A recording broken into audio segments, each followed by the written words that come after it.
Welcome to my channel. और आज हम क्वेश्चन पेपर 2018 के न्यूमेरिकल सोल्व करेंगे। अब जैसे नेक्स्ट न्यूमेरिकल हमारे पास, इसको सोल्व कर लेते हैं। तो देखो, अब आप कुछ इस तरीके से यूजिंग एलिमेंट्री रो ट्रांसफॉर्मेशन, ये वर्ड है काम का। +2 क्लास में केवल रो ट्रांसफॉर्मेशन की ही बात होती है। वैसे होता तो कॉलम भी है, ठीक है ना, वो एक अलग बात है। लेकिन +2 क्लास में मान लो कभी ये वर्ड ना हो तो फिर भी आपने रो मतलब सारे के सारे रो ऑपरेशन यूज करने। कब? जब इनवर्स निकालना हो। सही है। तो बस डायरेक्ट बताता क्या कि सबसे पहले लिख लो आप जो भी मैट्रिक्स गिवन है, ठीक है ना। और टारगेट कुछ इस तरीके से बताता, पहले तो जो भी रिजल्ट है, ठीक है, तो कुछ इस तरीके से। अब इसके बाद वर्किंग रूल काम का है, ठीक है ना, केवल उसके बारे में सोचे ना हमने। तो क्या बताता सबसे पहले वर्किंग रूल कुछ इस तरीके से कि सबसे पहले जैसे कोई भी मैट्रिक्स है, स्क्वायर मैट्रिक्स होगी, इनवर्स उसी का निकलता है। ये छोटी छोटी बातें, ठीक है। फिर उसके बाद यहाँ पर, ठीक है ना, क्या बताता सबसे पहले इस पोजीशन पर 1 बना लो आप। इस पोजीशन पर 1 बना लो। इस पोजीशन का नाम है A11, मतलब फर्स्ट रो फर्स्ट कॉलम। सही है। तो मतलब यहाँ पर अब इस न्यूमेरिकल में कैलकुलेशन की वजह से पहले 1 है, वो एक अलग बात है। सही है। अब उसके बाद इस 1 की हेल्प से सेकंड काम, इन दो जगह आप 0 बनाओ। इस 1 की हेल्प से बाकी दो जगह 0 बनाओ। फिर उससे अगला स्टेप, इस पोजीशन पर 1 बना लो, ठीक है। उससे अगला स्टेप, इस 1 की हेल्प से यहाँ पर 2 0 बना लो। इसी तरीके से लास्ट में यहाँ पर 1 बना लो। और जो लास्ट स्टेप होगा, इस 1 की हेल्प से यहाँ पर 2 0 बना लो। तो ये वर्किंग रूल बताया था आपको 3x3 ऑर्डर स्क्वायर मैट्रिक्स के लिए, ठीक है। तो बस अब इस चीज़ को आप अप्लाई कर लो। जैसे हमने इनवर्स से निकालना है तो लिखना चाहो लिख सकते हो, ठीक है ना, कि इनवर्स इज गिवन बाई। तो किस तरीके से इनवर्स मिलता हमें, ये चीज़ A = identity into A matrix. सही है। बस अब इसके बाद लिख लो आप इसी चीज़ को, मतलब केवल कैलकुलेशन होती है और कुछ भी नहीं। सही है। तो कुछ इस तरीके से कि जैसे बस मतलब एक जगह तो ये 1A मैट्रिक्स लिख लो आप, लेफ्ट हैंड साइड में जो भी रिजल्ट हो हमारे पास, तो इस तरीके से। सही है। अब इसके बाद, ठीक है ना, आइडेंटिटी पता होनी चाहिए आपको, n के हिसाब से डिसाइड होती है।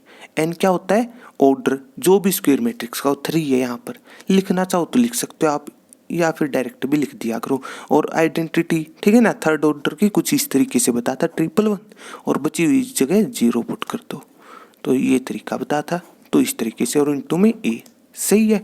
अब इसके बाद वर्किंग रूल, तो सबसे पहले इस पोजीशन पर 1 बनाना है, इसको कन्वर्ट करना है आइडेंटिटी में, और यहाँ से इनवर्स मिल जाएगा। सिंपल सी बात है, ठीक है। तो सबसे पहले इस पोजीशन पर 1 है, अच्छी बात है, एक स्टेप बच गया, ठीक है।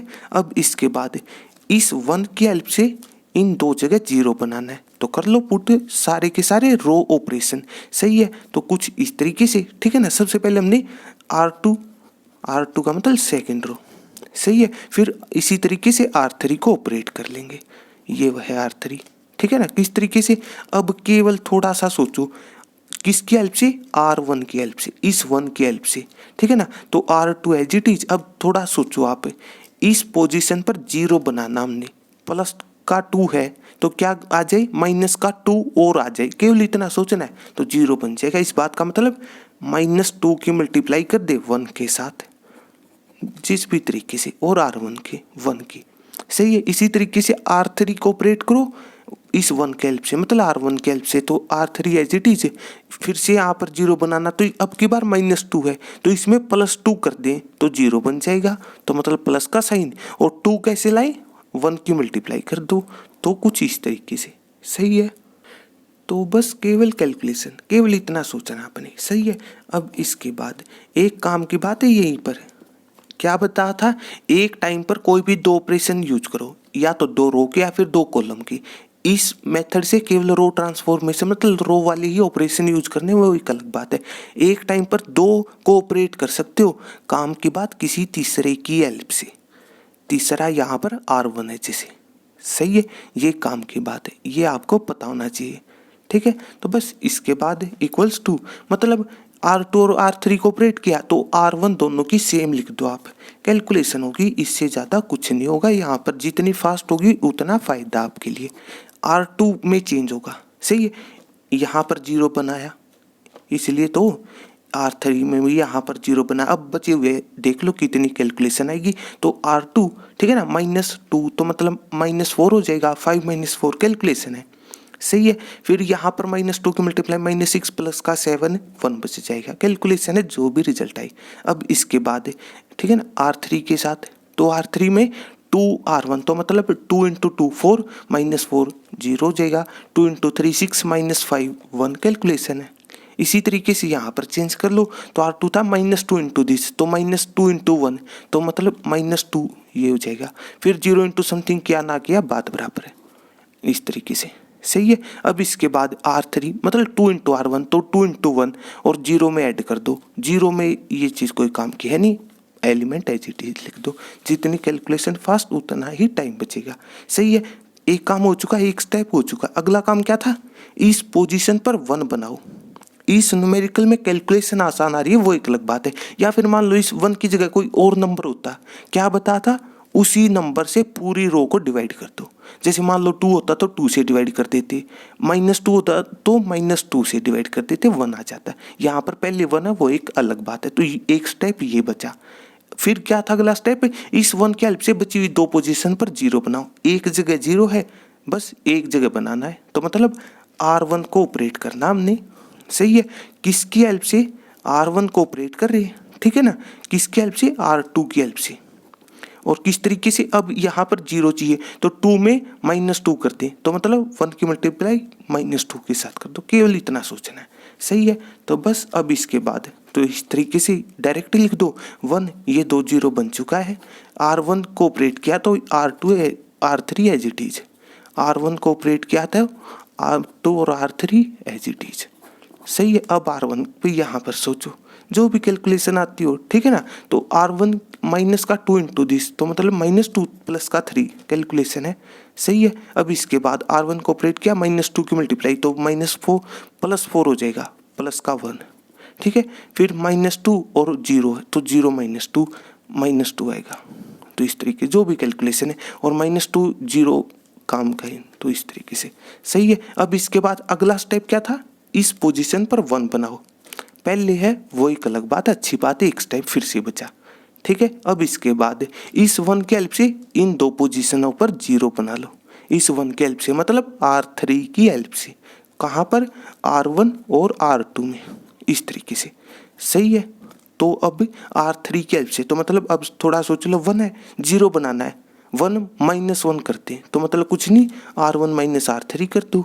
इसी तरीके से R2 - R3 कर दो, क्योंकि यहाँ पर भी 1 इस वजह से, सही है। बस इसके बाद ये कन्वर्ट हो चुकी है आइडेंटिटी में। इन पोजीशन के बारे में कुछ नहीं सोचना कि इनको फिर से यहाँ पर काम हो रहा है। इस वर्किंग रूल से बेस्ट यही चीज़ है, ठीक है ना। इसमें जो ये पहले चीज़ों पर काम हो चुका वो एलिमेंटों पर दोबारा नहीं सोचना होता है, ये काम की बात है, ठीक है ना। तो बस इसके बाद ये बना चुके हम। अब इसके बाद R1 और R2 को ऑपरेट किया है तो R3 एज इट इज, तो इस तरीके से, सही है। अब इसके बाद बस देख लो जो जो कैलकुलेशन, R1 - R3 तो मतलब 5 - 2, ठीक है, -2 - 0, फिर 0 - 1, इस तरीके से।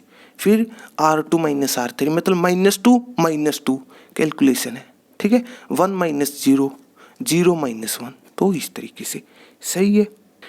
तो बस और यही करना था हमने, ठीक है ना। मतलब यहाँ पर आइडेंटिटी बनाओ, ये इन्वर्स आ जाएगा तो एक इसके बराबर हो जाएगा, डायरेक्टली लिख दो ये है इन्वर्स, तो लास्ट में लिख देना कि ए इन्वर्स, तो जो भी यहाँ पर रिजल्ट आता है, सही है।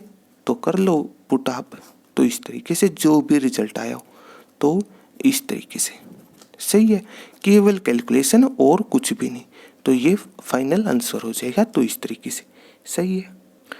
तो बस इस तरीके से मतलब केवल कैलकुलेशन होनी है और कुछ भी नहीं, सही है। बस यहाँ पर एक तो वर्किंग रूल पर ध्यान रखो और एक ये चीज़, ठीक है ना।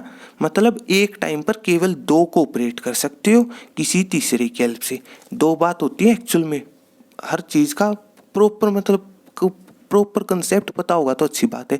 पहली चीज़ तो एक टाइम पर 2 को ऑपरेट कर सकते हो तीसरे की हेल्प से, सही है। मतलब 2 को ऑपरेट करो, ठीक है ना, यूजिंग थर्ड लिख दो आप, मतलब तीसरे की हेल्प से, सही है। और दूसरी चीज़ है, एक टाइम पर अगर आप सिंगल को ऑपरेट कर रहे हो, एक टाइम पर अगर आप मतलब सिंगल कोऑपरेट, ये सिंगल तो बात समझ में आ रही होगी ना, मतलब कोई एक रो या फिर कोई एक कॉलम। सही है।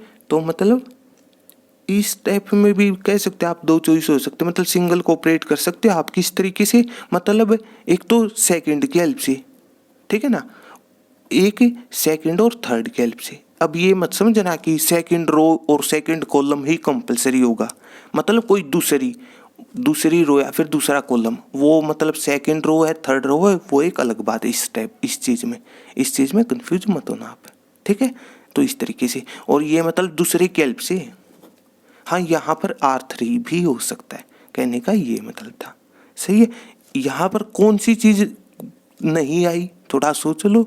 मतलब एक टाइम पर हम दो को ऑपरेट करें, लेकिन दोबारा से मिक्सअप मत कर देना कि यहाँ पर इस जगह जैसे R1 को ऑपरेट करो R3 के हेल्प से, तो R2 को अगर चाहो, अगर आप इस स्टेप में R2 को किसी तरीके से ऑपरेट करवाना चाहते हो, तो ये चीज़ हटा देना, काम की बात।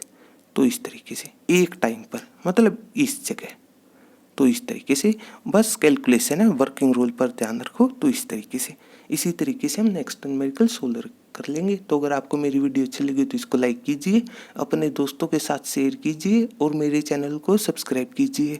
तब तक के लिए थैंक यू।